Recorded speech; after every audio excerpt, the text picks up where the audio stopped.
urbanos e rurais, além de outros que visem a melhoria da sua condição social. Então, o artigo 7º, você vai olhar lá os itens dele, você vai encontrar um monte de coisa. Você vai encontrar a limitação da jornada, 8/44. Você vai encontrar o 13º, as férias, a proteção do trabalho, do menor, a proteção contra agente insalubre, penoso e perigoso. Tem um monte de coisa lá. Só que, além desses direitos, a própria cabeça, a ordem da Constituição é o seguinte: além desses direitos, só podem ser implementados outros que visem a melhoria da condição social do trabalhador. Então a Constituição, como diria o comentarista da Globo, a regra é clara. Nós podemos implementar direitos? Podemos. Nós podemos mexer na CLT? Podemos. Nós podemos negociar coletivamente? Podemos. Desde que esses direitos, ou essa negociação, ou essa alteração legislativa, visem a melhoria da condição social do trabalhador. O que isso significa dizer? Significa dizer que o legislador constituinte de 88 estabeleceu que no Brasil nós só podemos mexer na lei trabalhista para melhorar a situação do trabalhador. Nós não podemos mexer na lei trabalhista para piorar. Olha só que interessante. Só que aquela entidade analfabeta lá que baixou no deputado Rogério Marinho não conhece Constituição. Não conhece.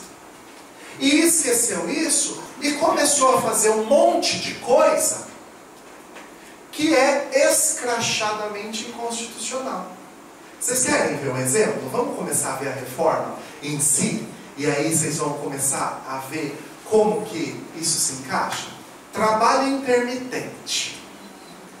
Pelo amor de Deus, não vão me dizer que algum cliente seu já fez essa atrocidade. Não vão me dizer isso. Pensem comigo, vamos fazer um raciocínio fático. Vamos esquecer um pouco o direito.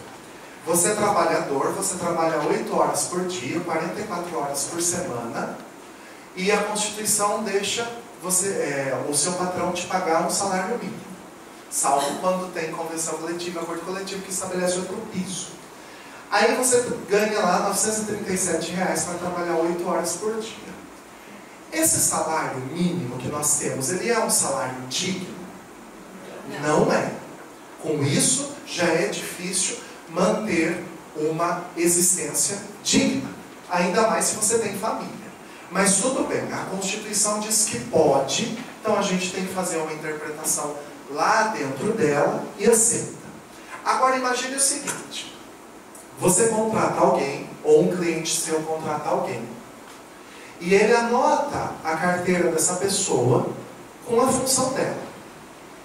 Só que ele diz o seguinte: o seu salário base vai ser o salário mínimo, mas você é intermitente. Você vai trabalhar não sei quando. Então o trabalhador recebe um registro, ele está desempregado, aí ele vai numa empresa, a empresa registra, ele já sente aquele alívio, ele fala, agora eu tenho um emprego. Aí o cara vira para ele e fala, só que o seu trabalho é intermitente, você vai trabalhar, não sabemos quando, você vai ganhar, não sabemos quanto, e para onde você vai, a gente não sabe onde ir. Pergunto para vocês, essa modalidade do trabalho, quando bate lá na sala do artigo 7º, artigo 7º a gente tem que pegar tudo e ir lá perguntar para o nosso chefinho, né? O artigo 7º é o nosso chefinho, a gente só pode fazer as coisas que ele deixar. Aí a gente pega o contrato intermitente, não sabe quando, não sabe onde, não sabe quanto, nem sabe por quê.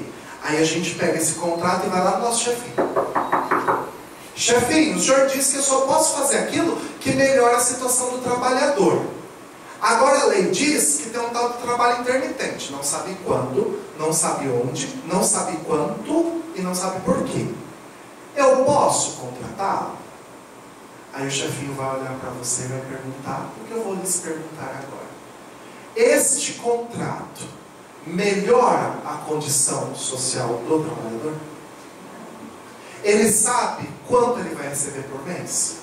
Ele pode alugar uma casa para pôr sua mulher e seus filhos? Ele pode comprar um guarda-roupa nas Casas Bahia para pagar as prestações? Ele não pode fazer nada.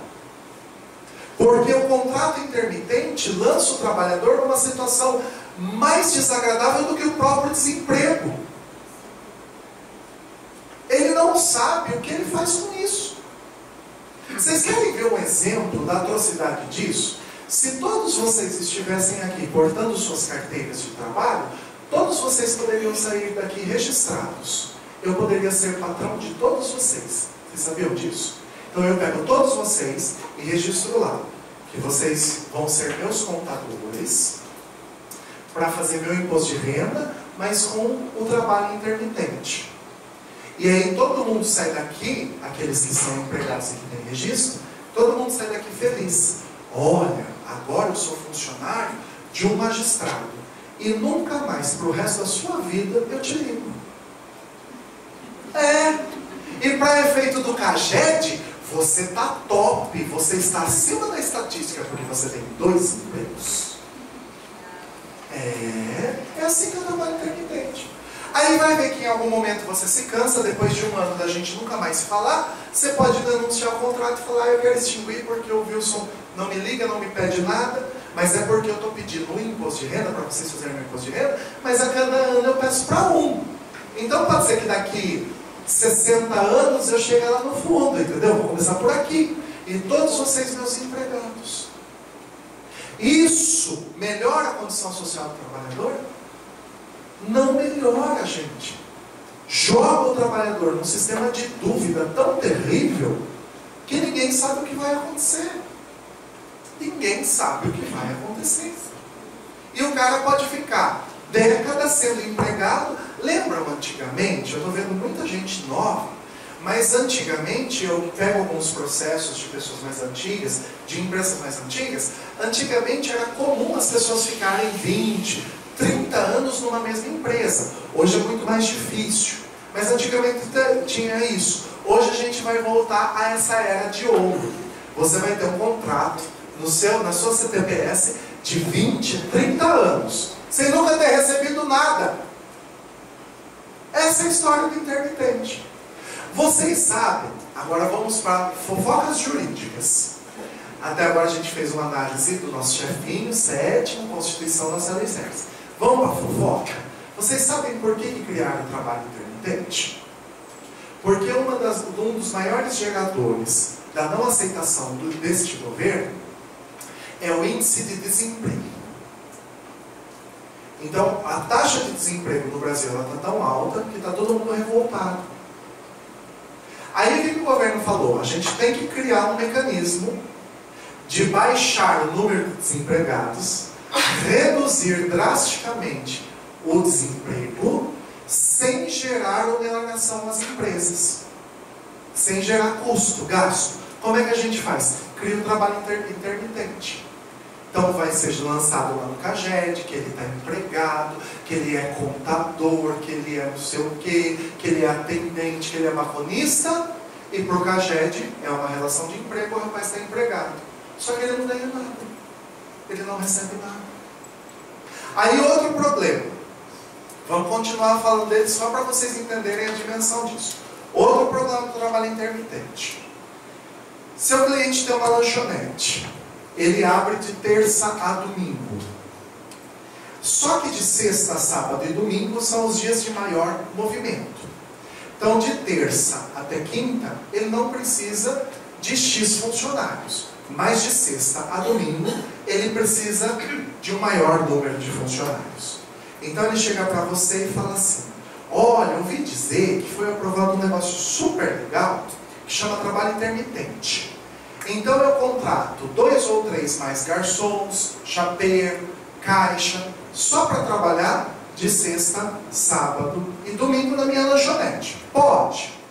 Aí, as pessoas que não entendem de direito, não conhecem a Constituição, como o deputado que aprovou a reforma, e não vão consultar o chefinho para ver se pode, fala, não, dá certo. Aí você avisa ele toda terça-feira que sexta, sábado e domingo ele tem que vir trabalhar. Tá ok? Tá ok. Ele faz o registro do rapaz. O que acontece? Toda sexta, sábado e domingo, o garçom vai lá. Sexta, sábado e domingo, o garçom vai lá. Sexta, sábado e domingo, o garçom vai lá. Paga-se o piso proporcional às horas trabalhadas, quita o 13º, as férias, tudo no lerite. Vocês se lembram disso? Que é um negócio absurdo, né? Quando você paga o intermitente, você tem que pagar tudo ali já. Não espera a época própria de férias, época própria de 13º, tem que pagar tudo ali proporcional. Aí você faz isso. Aí o cara, quando é mandado embora, entra na justiça, chega lá na minha mesa e fala assim, olha, me contrataram para ser intermitente. O conceito de intermitência é, não se sabe quando, não se sabe onde, não se sabe quanto, não se sabe por quê. No meu caso, eu trabalhava toda semana, sexta, sábado e domingo. Sexta, sábado e domingo. Sexta, sábado e domingo. Porque o meu empregador sabia que esses dias eram os dias de maior movimento. Pergunto para vocês, na minha sentença, a hora que eu consultar o chefinho do artigo 7º, isso é intermitência ou isso é habitualidade? É a habitualidade. Sabe o que vai acontecer com o seu cliente? Eu vou condená-lo a pagar a diferença de tudo que ele pagou de acordo com o piso da categoria, mesmo sem o rapaz ter trabalhado. Porque não é contrato intermitente. É contrato habitual. A pessoa sabia quando ia ter. Buffets que fazem casamentos, formaturas. Sempre há épocas, isso ocorre o ano todo, mas sempre há épocas de maior movimento. Aí todo final de semana o cara vai, faz casamento, faz formatura, faz casamento, faz formatura. Aí ele vem na justiça e fala, eu não era intermitente, eu era habitual, porque todo final de semana eu tinha que ser garçom, ou num casamento, ou numa formatura. Qual é a resposta que eu vou dar para ele? Primeiro, a intermitência é inconstitucional, porque ofende o nosso chefinho. Nosso chefinho disse não, tem que melhorar a condição social. Segundo, a habitualidade na prestação de serviço que é a intermitência. Não é intermitente, é habitual. Se é habitual, aplicam-se as regras do trabalho habitual. Quais são as regras? 8h44, piso normativo. Ponto. O que vai acontecer com o seu cliente? Ele não vai ter usufruído de uma mão de obra, ele vai ter pago de acordo com essa reforma tudo direitinho, e depois ele vai chegar na justiça e vai levar uma sentença daquelas de falir a empresa dele. Por isso, primeira recomendação sobre reforma: digam aos seus clientes que não contratem intermitente. Contratem por tempo parcial, que é algo que já está consolidado. Vocês lembram do contrato de regime por tempo parcial? Antes era 25 horas, mas não podia hora extra. Agora, com a reforma, melhorou um pouquinho, né, para as empresas. Pode ser 30 horas sem hora extra, ou 26 horas por semana, podendo ser mais 6 horas extras. Fala para ele, contrata por tempo parcial, mas não entra nessa história de intermitente. Não entra. E aí me fizeram a seguinte pergunta: se eu tiver aquele cara turrão, que fala assim, tá na lei, o cara não entende de Constituição, não foi conversar com o chefinho do artigo 7º da Constituição, mas ele fala assim, a empresa é minha, quem manda sou eu, você faz o que eu estou mandando, eu vou contratar intermitente. O que eu faço? Me perguntaram. O que eu estou recomendando? Que vocês registrem por escrito o aconselhamento dele não fazer essa modalidade de contratação. Sabe por que disso? Eu vou contar para vocês um caso, eu não sei se vocês passaram por isso, mas eu não quero que vocês passem. Eu estou construindo a minha casa. E um dia eu estava conversando com o meu pedreiro é muito correto. E um dia ele foi chamado na Justiça do Trabalho por causa de horas extras. E chegou na Justiça do Trabalho, o juiz do trabalho virou para ele e falou para ele: fulano, você não quer fazer um acordo? Vamos fazer um acordo bom para todo mundo? Ele falou: não, excelência, eu não estou disposto a fazer acordo. Aí o juiz falou: por que o senhor não está disposto a fazer acordo? Ele falou: porque eu tenho um contrato com o meu contador, eu não entendo nada de lei trabalhista, mas eu tenho um contrato com o meu contador que manda o meu contador fazer tudo certo. E diz que se tiver coisa errada, quem paga é o meu contador, não sou eu. Então, se o senhor falar que tudo que ele pagou está errado e me condenar a pagar alguma coisa para o fulano, não sou eu que vou pagar, é meu contador. Eu vou entrar com uma ação contra ele e quem vai pagar no final das contas é ele, porque o meu contrato diz que ele tem que fazer tudo certo. E eu não quero nem que os seus clientes passem por essa situação, muito menos vocês. Então, registrem por escrito e falem para os seus clientes: não entrem nessa balela de contratar alguém por essa modalidade. Tomem cuidado. Outro ponto que eu queria discutir com vocês: hora in itinere, jornada de percurso.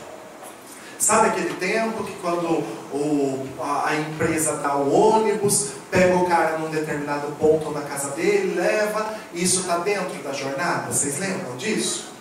Pois bem, isso foi construído através de decisões da Justiça, com base num artigo da CLT, que é o artigo 4º, tempo à disposição do empregador. Isso virou uma súmula, salvo engano, súmula 91 do TST. Depois de um tempo, o legislador incluiu essa súmula na CLT. Agora a reforma vem e extirpou a jornada de percurso do ordenamento jurídico. Não existe mais, segundo a reforma. Aí eu pergunto para vocês: é esse exercício que a gente tem que fazer e que eu vou fazer nas minhas sentenças. Bom, a interpretação de um artigo da CLT que não foi mexido pela reforma ao 4º diz que o tempo despendido entre a casa e o trabalho, desde que o trabalho seja em local de difícil acesso ou não fornecido ou não abarcado por transporte público e o transporte é fornecido pelo empregador, gera direito à jornada. Já conta como jornada, certo? Certo. Eu tinha esse direito consolidado. Então, o trabalhador que era pego na sua casa e levado para uma fazenda, que ficava muitas vezes a horas de distância, tinha já esse tempo na sua jornada. Havia uma flexibilização de negociação. Podia ter um tempo médio, porque o primeiro fica mais tempo dentro do ônibus e o último trabalhador fica menos tempo. Então podia negociar essa média, para pagar a mesma coisa para todo mundo, né? Aí a Constituição fala: beleza, foi incorporado o ordenamento jurídico e lembrem-se, o que o chefinho manda quando a gente vai seguir a ordem dele? Não pode fazer alteração que não melhore a condição social do trabalhador, não é isso? É isso que o chefinho mandou. Aí vem a reforma e fala assim: toda essa balela de jornada de percurso não existe mais. Acabou. Acabou, simplesmente acabou. Não fala assim: vamos trocar isso por uma cesta básica que agora é obrigatória para todo mundo? Vamos tentar colocar isso numa média para ficar bom para todo mundo? Não. Ele solapou, ele extirpou o direito de vez. Aí eu pergunto, eu vou lá na salinha do chefe: chefe, a reforma trabalhista, sem consultar o senhor, diz que não existe mais. Pode? Aí ele vai olhar para sua cara e vai falar assim, vai responder com outra pergunta: tirando a jornada de percurso, eu melhoro ou eu pioro a situação do trabalhador? Pioro. Então, se piora, é inconstitucional, porque não entra no artigo 7. Então, resultado disso, o que eu tenho aconselhado? Em primeiro lugar, seus clientes que pagam jornada de percurso hoje, por causa da lei antiga, não pode mexer. Contrato assinado, contrato fiel. Não pode, não vai retroagir. O cara até o mês passado ganhava, agora esse mês não ganha mais. Não existe. A lei não pode retroagir para atingir os contratos, embora a medida provisória do Temer dissesse isso. Mas isso também é inconstitucional, afronta o artigo 5º, tá? Não pode mexer. E para as novas contratações? Minha recomendação, continue pagando. É melhor o seu cliente se adequar com algo que ele já paga, do que ele não pagar, chegar lá na frente, tomar isso com reflexo, com anulação de acordo de jornada, banco de horas, com um monte de repercussão e se ver com uma dívida astronômica. É melhor ele se equilibrar. Tá bom? Férias. Vamos mudar um pouquinho de assunto. Férias. Como que era e como que ficou? Férias sempre foi e continua sendo 30 dias. Mas antes ela podia ser parcelada excepcionalmente. Lembram-se disso? Tinha essa palavrinha. As férias poderão ser parceladas excepcionalmente em 2 períodos. Então, qual que era a lógica da CLT? A lógica da CLT era o seguinte: o direito ao descanso é sagrado. Então, o cara tem que 30 dias esquecer que ele tem um contrato com a empresa. Ele não pode ligar para lá, não pode receber ligação, não pode nem passar na frente. Tem um interdito proibitório. O cara não pode passar nem perto, a 200 metros de distância. Aquelas medidas de segurança, quando um apanha do outro, sabe? Não pode chegar a 200 metros. É assim que a legislação vê. O cara tem que descansar, esquecer, tirar aquele estresse dos 11 meses. Mas, para adequar a atividade econômica, vamos deixar parcelar em 2 vezes? Vamos, excepcionalmente, pode em 2. Menor período de 10 dias. Não é assim? Vem a reforma trabalhista e fala o quê? Agora, as férias são de 30 dias, mas podem sim ser parceladas. Não tirou excepcional. Não, parcela. Quantas vezes parcela? 3 vezes. Um de 14 dias, certo? Um dos períodos tem que ser no mínimo de 14. E os outros não podem ser inferiores a 5 dias. Pergunto para vocês. Essa alteração, eu acho que ela até vai vingar, tá? Eu acredito que a jurisprudência até vai se sensibilizar e vai deixar passar. Mas se a gente for fazer uma análise criteriosa e analisar o direito ao descanso, o direito à desconexão, ela vai lá para o chefinho do artigo 7. Chefinho, antes todo mundo tinha 30 dias e em tese era para ser corrido. Agora pode ser 5 dias. 5 diazinhos. Pode ou não pode? Aí ele vai perguntar para você. Você sabe que o direito ao descanso é sagrado. Tem que descansar. Aí eu te pergunto, parcelar em 3 vezes e dar férias de 5 dias, melhora ou piora a situação do trabalhador? É uma dúvida razoável? É uma dúvida razoável. Qual a minha recomendação? A lei diz isso, mas recomende ao seu cliente. Ele se sustentou até hoje parcelando em 2 vezes? Fala para ele, ó, se possível, continue em 2. Não faça menos que isso. Pega, sabe o que você pega da reforma das férias? Os 14 dias. Antes era no mínimo de 10, não era? Porque podia vender 10, lembra disso? Podia 1/3 das férias poder ser convertidos em abono pecuniário. Então podia vender 10 e parcelar os outros 20 em 2 períodos. Fala assim para ele, ó, faz o seguinte, continua dividido só em 2, mas um deles dá de 14 dias. Aí ele não vai enfrentar problema nenhum. Não vai ter por onde pegar, porque ele deu um dos períodos mais extensos, conforme a nova regra, e ele obedeceu a regra anterior de parcelar em 2 períodos só, cujo tempo, por óbvio, se torna maior. Pronto, não tem problema. Ele sobreviveu até hoje. Eu creio, não sou contador, jogo isso para o crivo de vocês, mas eu creio que não é isso que vai fazer com que o seu cliente tenha transtornos com relação à nova reforma. Então continua obedecendo essa questão. Outro problema das férias. A lei trouxe uma regra, tem mais 2 problemas. E eu já preciso terminar, que vocês já estão enfadados. Até eu já estou cansado da minha voz, né? Mas vamos lá, olha só. 2 problemas das férias. Primeiro, a lei trabalhista nova trouxe uma regra sobre quando as férias não podem ser concedidas. Quem se lembra e como é que funciona? Vocês se lembram disso? A lei trabalhista diz o seguinte, deixa eu ver se eu acho aqui no meus. E aí a gente já viu.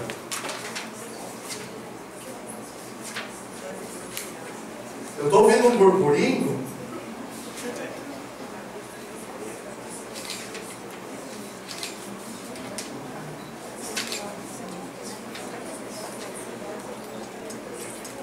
Ó, 134, parágrafo 3º. Olha o que está escrito. Como que a entidade analfabeta escreveu isso daqui. É vedado o início das férias no período de 2 dias que antecede feriado ou dia de repouso semanal remunerado. Aí eu pergunto para vocês, o cliente vai lá, estou precisando conceder férias para o meu funcionário. Quando que eu posso iniciar essa